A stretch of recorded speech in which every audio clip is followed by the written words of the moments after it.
Bible who their family has abandoned them because they came to faith. There's people who, there was a slave that had ran away because of whatever situation. And so there's people of faith who know what it's like to be abused and to be mistreated. Yet, at no point does Paul in any of his writings give an excuse to why you get to be cold. Paul did not look at the hardship at the church and say, well, because your life is difficult, it's okay if you don't really be on fire. Paul said, that's all right. The persecution that you face, this is supposed to temper your faith and put you more on fire. I want to tell you this, and the point of me saying that is that if you're suffering today, you're in good company with the first century church. They were a people acquainted with suffering. And so the question is what is a fanatic? There's a couple of definitions that I'll read. One says a fanatic can be defined as a person filled with excessive, single-minded zeal. Another definition is a person who is extremely enthusiastic about and devoted to some interest or activity. But this is my favorite definition. Let me read this one. Is a person who is extremely interested in something to a degree that some people find it unreasonable. I want to be so crazy about Jesus that people look at my life and can't understand why I'm so excited about this thing. That's the sort of faith that I desire, and it's the sort of faith that I believe that every single one of us should aspire to. Now, there's some barriers to that sort of faith. And I'll say these quickly because time is passing me much quicker than I realize. So let me pick up the pace just a little bit. There's two reasons why people avoid being fanatic in their faith. There's one, because when you hear about a fanatic religious person, we think of terrorism a lot, right? You know those fanatic religious folk. We think of terrorists and the Westboro Baptists. We think about people like that, or we think about people committing crimes and stuff like that. Like when you think of, or people who are just really, really abrasive and rude. Those are the fanatics that we think about when we think about religious faith. That's not what I'm saying. You see, the reason why those people act like that is either one, the religion teaches terrorism. Unpopular opinion, I don't think the Muslim faith is a religion of peace. I disagree entirely. You cannot substantiate that reading the Quran. That's just a lie. So if that offends you, I'm sorry. Read the Quran, you'll see what I'm talking about. Just not true. But two, if you're somebody of the Christian faith and you're like Bible thumping people, you're being fanatic about contending for the faith. But what about the verse that says, love those who persecute you, all right? Love your enemy. And so you're just picking, choosing verses to be fanatic about, right? And so if you're a balanced Christian and you're fanatic about the whole counsel of the word, you're not going to be a jerk. Being fanatic doesn't mean you have to be rude. You just got to read your whole Bible. If you don't read your whole, a lot of people who are really rude and Christian and they're just saying, well, it's just I'm just contending for my faith. I guarantee you they've not read the whole thing. That's what that is. That's just an ignorant Christian. Or another reason why we avoid being fanatic is because it's embarrassing. You want to be the Jesus kid? You want to be the Bible person? I was that in college. They mocked me. I was in biology class. I didn't study. Once again, I'm not encouraging that. Bad habits. You should study in college. Anyway, I was in college, not listening to the lecture, reading my Bible, and my professor was so angry at me. I said, well, I got the highest test score, so I'm going to read my Bible.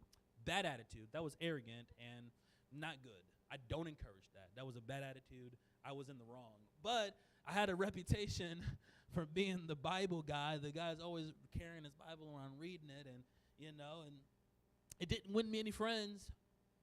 I wasn't invited to the parties. I wasn't, hey, come join my fraternity. They weren't asking me.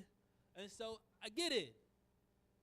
You're not winning friends by being super religious.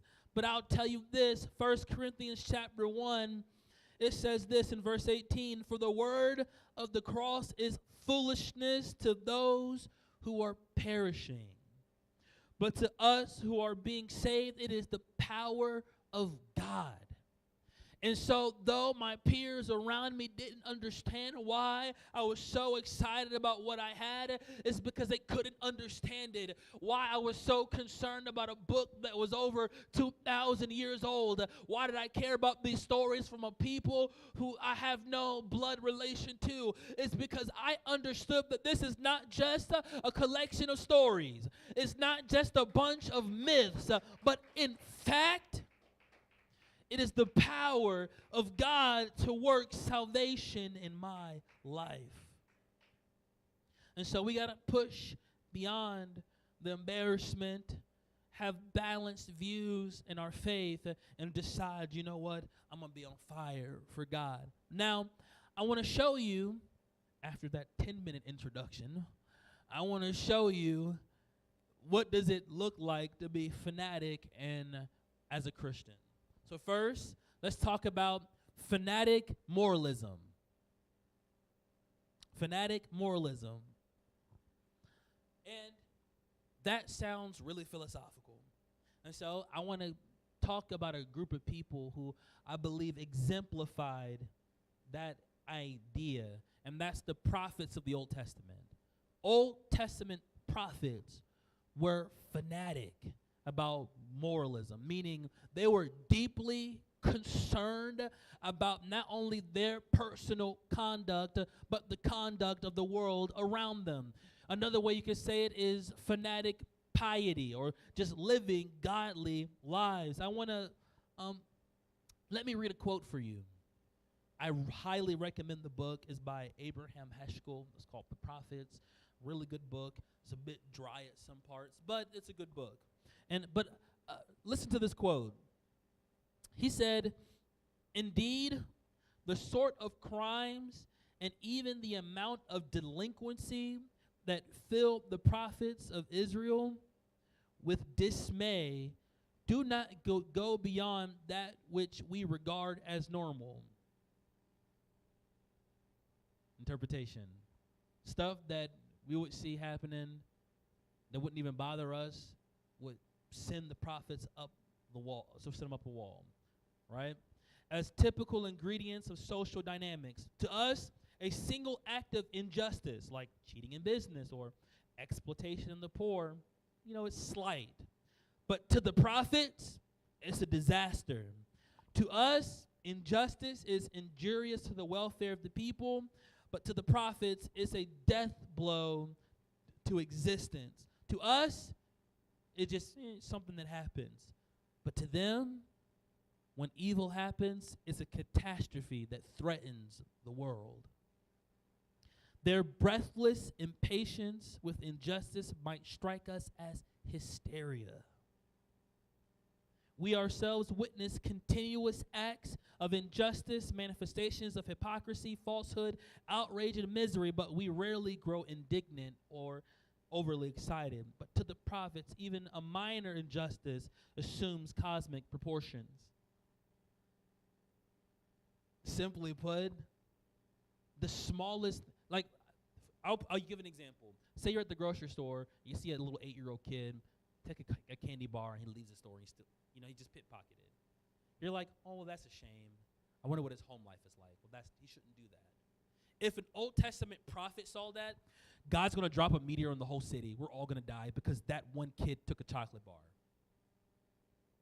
Their perspective on evil is very different than us.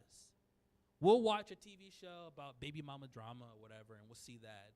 If the prophet saw that, he's like, the whole cosmos is about to be melted right now. The fury of God is going to wipe us all out.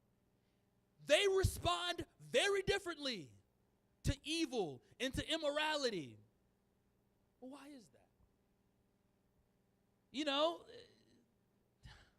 I think there's two major reasons. The first reason is, we hate to admit it, but we're acclimated to sin. Our culture has been shaped and defined by sin. We don't even flinch anymore at, like, just for example, tell my own life, all of my siblings, we don't all have the same mom and dad. That's normal. Like, everybody I knew had siblings who had different parents. That's normal. That's normal now. To the prophet, that reality didn't make sense to him. He's like, why are we doing this? In our society, how many TV shows are there about drugs, about promiscuity, about adultery, about gambling, about drinking, about, right? It's all over there. It's all over the entertainment. And if you don't watch it on TV, you can watch it on YouTube. It's everywhere. You can be a kid in middle school. Middle school boys are disgusting. They're some of the nastiest creatures on the planet. Middle school boys are gross. It's everywhere. And so when we see this stuff happen, you're adjusted. I grew up in the hood. And so if I were to see somebody shooting up,